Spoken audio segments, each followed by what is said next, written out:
Happy birthday, Mama Mary. Bakit ba mahalaga ang kaarawan ni Maria? Alam niyo po ba na sa ating simbahan, may tatlong natatanging pagdiriwang lamang ng kaarawan? At sino-sino ang mga individual na ito? Una na po, si Juan Bautista. Pangalawa, si Jesucristo. At pangatlo, si Maria.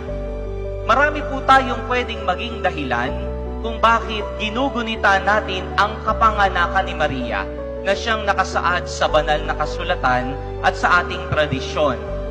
Ngunit, isang simpleng paliwanag at isang simpleng dahilan ang pwede nating pagtuunan ng pansin.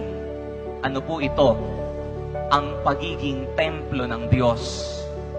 Ang kapanganakan ni Maria ay ang araw kung saan ang Diyos ay nagbuo ng kanyang templo.